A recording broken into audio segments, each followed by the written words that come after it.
पे गुरुजी ने जाने के लिए मना किया बिकॉज ही सेड अब ਤੁਹਾਡਾ हिसाब किताब मेरे हिसाब नाल होएगा, किसी पंडित एस्ट्रोलॉजर या पत्री के हिसाब से नहीं होगा। मेरी पत्री के हिसाब से तो मेरी ज़िंदगी ही नहीं है और मैं आपके सामने बिल्कुल ठीक ठाक खड़ी हूँ। आज 15-20 साल हो गए हैं, लेकिन without any health problem, without any health issue. छोटी छोटी प्रॉब्लम्स आती हैं क्योंकि गुरुजी ने बोला हुआ है कि 10% तो भोगना पड़ेगा, 90% मैं माफ़ कर दूँगा।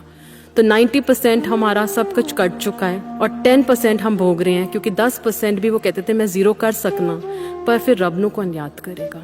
जो हम ये पाठ ये करते हैं, ओम नमः शिवाय शिवदी सदा सहाय, collective part is the need of the hour. He used to say कि ये जो हम पाठ करते हैं ये पूरा यूनिवर्स में वाइब्रेशन जाती है और वो वापस आती है और वो सारी दुनिया को ब्लेस करती है। तो उन्होंने ये बहुत छोटे छोटे तरीके बताए। कहते थे कि कोई टेंशन लेने की बात नहीं है, या दुख ले लो या मुझे रख लो। एक गुरुजी के वहाँ एक बहुत ब्यूटीफुल शब्द चलता था, देहे नाम संतोखिया उतरे मन की बुख, बिन गुर जे मंगना सिर दुखा दे दुख। तो गुरुजी के अलावा हम जो भी मांगते हैं दुखों के दुख ही मांगते हैं। अगर हम गुरुजी को मांग लेंगे तो हमें कभी मांगने की जरूरत नहीं पड़ेगी।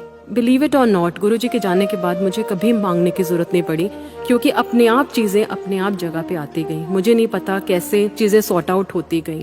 गुरुजी ने सिर्फ शब्द कीर्तन से ही, वाणी से ही हमें आंसर्स दिए। ना कोई प्रवचन था, ना कोई पंडित था, ना कोई पुजारी था, ना कोई घंटी है इस मंदिर में। सिर्फ शब्द कीर्तन से ही कहते थे तुम्हें सारी पॉजिटिव वाइब्रेशंस मिलेंगी, लंगर से तुम्हें पॉजिटिव वाइब्रेशंस मिलेंगी, चाय प्रसाद में तुम्हें पॉजिटिविटी मिलेगी और कुछ कभी मांगने की जरूरत ही नहीं पड़ेगी। बहुत छोटा सा सिस्टम है। कहते थे एक हफ्ते में एक बार हाजिरी लगा लो, एक बार नहीं आ सकते 15 दिन में एक बार आ जाओ, एक महीने एक बार आ जाओ, be connected to him.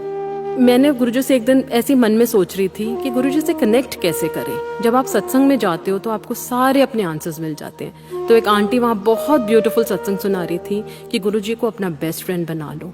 You have good morning with Guruji, good night with Guruji, lunch with Guruji, dinner with Guruji, shopping with Guruji. अगर 24 घंटे आप उनके साथ हो, जस्ट इमेजिन इफ 24/7 एक महाशिव का ऑरा आपके साथ रहेगा, तो कोई ऐसी चीज नहीं है जो आपको मिल नहीं सकती, आपको कोई हिला नहीं सकती। And you can win each and every battle of your life if the whole world is against you. अगर गुरुजी आपके साथ हैं तो उनको अपना बेस्ट फ्रेंड बनाइए। और हमेशा कहते थे रब को रब नो मांगो। एक बार गुरुजी का ड्रीम आया, कहते हैं इस मंदिर चली जा। तो मेरे हस्बैंड कहते हैं नहीं, हम मंदिर नहीं जाएंगे, हम सिर्फ गुरुजी के मंदिर ही जाते हैं। तो मैंने कहा गुरुजी आप ही आंसर करो कि आपका हुक्म है तो मैं जरूर जाऊंगी, लेकिन अगर आपका हुक्म नहीं है तो मैं नहीं जाऊंगी।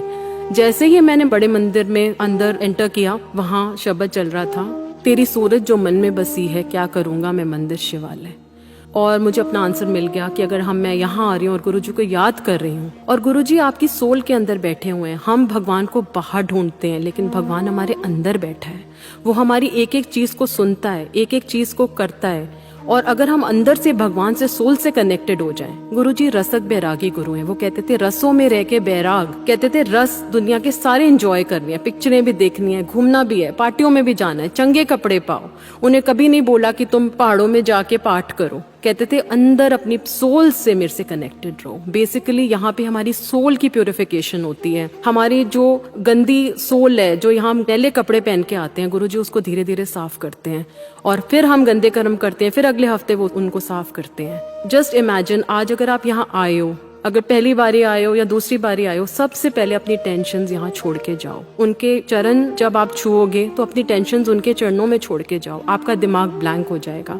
कहते थे अक्ल ते रफल, तुसी जुत्तियां दे चप्पल नाल बाहर छड़ के आओ। तो दिमाग यहाँ नहीं लगाना, जो चल रहा है दिमाग को खाली कर दो। और जब आप दिमाग को खाली कर दोगे, गुरुजी आपके अंदर आके बैठ जाएंगे। ना आपके साथ कुछ गलत होगा। एंड जस्ट इमेजिन योरसेल्फ 24/7 एक भगवान का ऑरा अगर आपके साथ है, तो जिंदगी में कोई आपके साथ गलत नहीं कर सकता, कोई ब्लैक मैजिक आपको असर नहीं कर सकता, कोई नजर आपको असर नहीं कर सकती, कोई नेगेटिव थॉट आपको असर नहीं कर सकती, कोई नेगेटिव पीपल आपको लाइफ में इफेक्ट नहीं करेंगे। अगर नेगेटिव होंगे तो आपकी जिंदगी से निकलते जाएंगे, और नेगेटिव लोग अगर आपकी जिंदगी से जाते रहे तो बुरा मत माना, क्योंकि वो लोग आपके लिए अच्छे हैं ही नहीं, ना वो हमारे लिए अच्छे थे। क्योंकि हमारी जिंदगी तभी ठीक होगी जब नेगेटिव लोग हमारी जिंदगी से बाहर जाएंगे। तो गुरुजी आपकी जिंदगी में एक प्यार, मतलब एक भगवान से एक प्यार, अनकंडीशनल लव जो है वो सिर्फ भगवान से ही मिल सकता है और वो गुरुजी से ही मिल सकता है। Because my entire life is a सत्संग and I can write a book because Guruji has given life extension to my parents, to my brother, उनके बच्चे, my father. आज 28 साल उनकी सर्जरी को हो गया. People say it's only for 10 years, but he's surviving. He's fit and fine. But it's all Guruji's kripa which is falling on all of us. And I tell everybody कि गुरुजी से बस एक छोटी सी अरदास करना, गुरुजी हाथ पक्का पकड़ना, छोड़ना मत, क्योंकि हमारा हाथ बहुत कच्चा है, क्योंकि हमारी एक चीज़ डगमगाती है और हमारा फेथ हिलना शुरू हो जाता है. 100% faith in Guruji is 100% result with Guruji. And he used to say जो सत्संग सुनता है उसका भी कल्याण है और जो सत्संग करता है उसका भी कल्याण है. तो दोनों तरफ मेरी ब्लेसिंग्स चलती हैं.